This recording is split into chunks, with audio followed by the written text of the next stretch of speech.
ஸ்ரீ குருப்யோ நமஹ. தெய்வத்தின் குரல் மூன்றாம் பகுதி 150வது தலைப்பு. ஆச்சார விதிகளில் சில. தர்மசாஸ்திர நூல் எதையோ புரட்டியபடி ஸ்ரீ பெரியவர்கள் இதையும் இனி தொடர்ந்து வருவதையும் சொல்கிறார்கள்.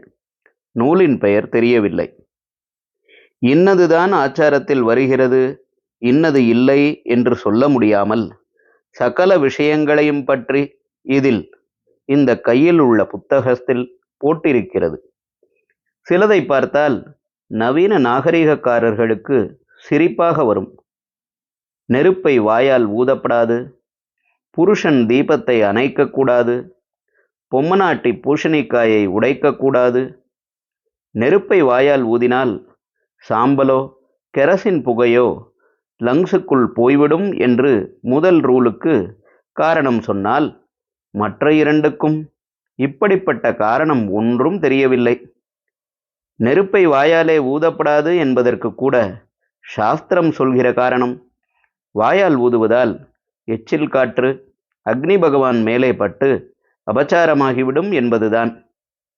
இன்ன நாட்களில்தான் க்ஷௌரம் பண்ணிக்கலாம், இன்னின்ன நாளில்தான் எண்ணெய் தேய்த்து கொள்ளலாம்.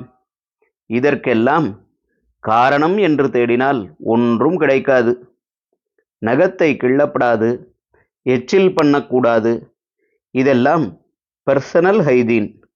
சூதாடக்கூடாது, மதுபானம் கூடாது.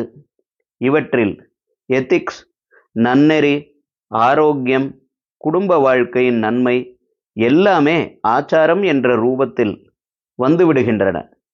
விவாக காலம், யாத்ரா காலம் தவிர மற்ற சமயங்களில் பெண்டாட்டியோடு சேர்ந்து சாப்பிடக்கூடாது, மத்தியான வேளையில் பால் சாப்பிடக்கூடாது, ராத்திரியில் தயிர் கூடாது, மோருக்கு தோஷமில்லை. இது டாக்டர்களும் ஒப்புக்கொள்வதுதான் என்று இதிலேயே போட்டிருக்கிறது. நார்மடி, பட்டு, சால்வை முதலானவற்றை தோய்க்காவிட்டாலும் எப்போதும் அவை மடிக்கு உதவும். ஆனாலும் பல தடவை கட்டிக்கொண்டு அவை வியர்வையாய் அழுக்காய் ஆகிவிட்டால் அமாவாஸ்யை அல்லது துவாதசி தினத்தில் பயற்றங்கஞ்சி சேர்த்த ஜலத்தில் துவைக்கலாம். இதனால் மடி போகாது.